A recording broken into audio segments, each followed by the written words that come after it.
Musa alaihissalam sempat mengatakan, ya Allah, aku ingin sekali melihat keadilanmu. Aku ingin sekali melihat keadilanmu. Kata Allah, mengutus Jibril alaihissalam datang dan Jibril mengatakan, hai Musa, Tuhanmu berkata, kau tidak mampu. Kau tidak bisa sabar melihat keadilannya Allah kalau ke dalam kejadian langsung.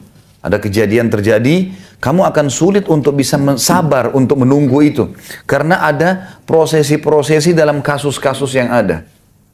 Kata Musa, saya akan coba sabar dengan taufik dari Allah.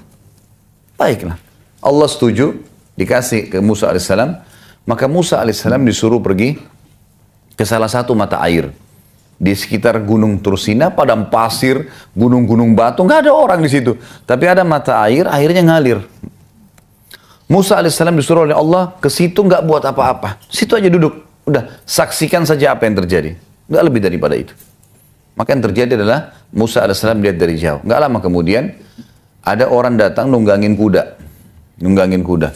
Orang ini datang nunggangin kuda, dia haus, dia turun ke mata air itu. Orang ini nggak lihat Musa alaihissalam. Musa alaihissalam di tempat yang tersembunyi.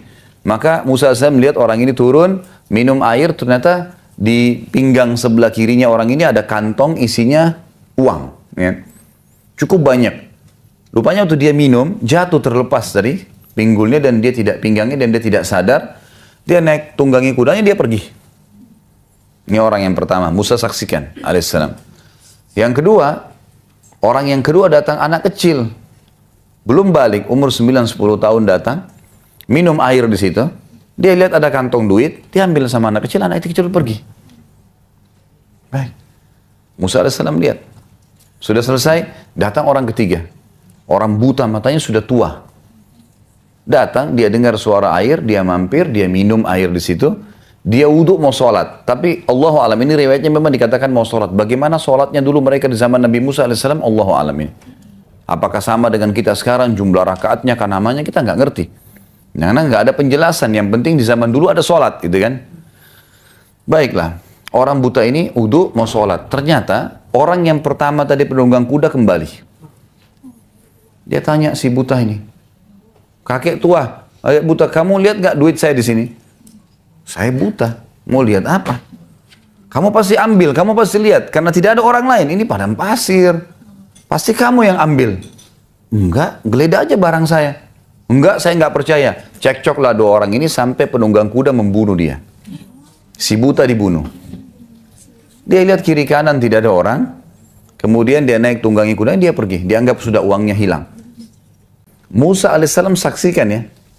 Dalam pandangan Musa alaihissalam mungkin sama dengan kita. Yang salah anak kecil. Kenapa? Karena kalau anak kecil tidak ambil duit itu, nggak terjadi sih ini bertengkar, ini membunuh kan? Benar nggak? Baik. Itu yang dilihat oleh Musa alaihissalam. Kalau kita juga di situ mungkin kita akan lakukan hal yang sama. Karena anak kecil tadi sumber masalah nih. Coba dia minum, dia biarin duit itu, orang ini kembali, dia ambil duitnya, dia pergi, nggak dibunuh si buta. Kan gitu. Tapi subhanallah, Musa alaihissalam tidak sabar nih.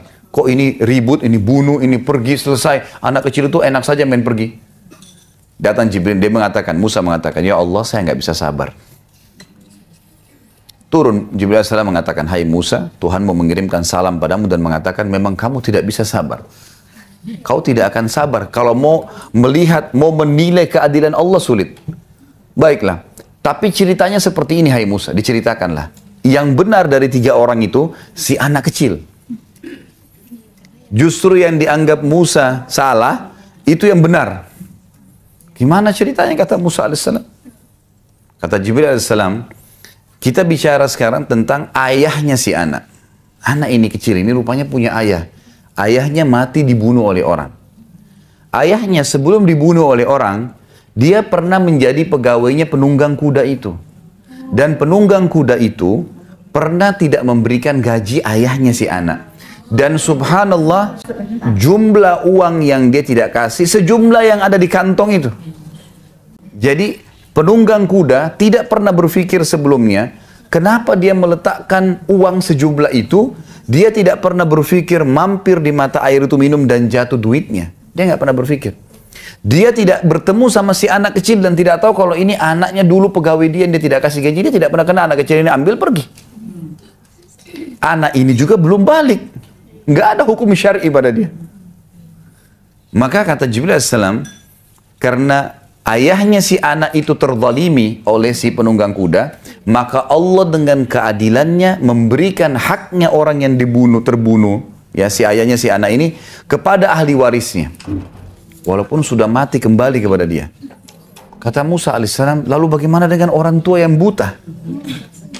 Kata Jibril alaihissalam, ayahnya si anak ini sebelum meninggal dibunuh orang, dan yang membunuh si buta itu. Sekarang lihat bagaimana keadilannya Allah. Ayah si fulan yang tadinya dia dizalimi, ayahnya si anak, Allah kembalikan haknya kepada ahli warisnya dari orang yang menzaliminya, dan orang yang membunuhnya dibunuh oleh orang zalim. Langsung Musa alaihissalam mengatakan, luar biasa keadilan Allah. Gimana kita manusia, ini baru satu kasus ya, berapa banyak kasus di muka bumi ini. Hah?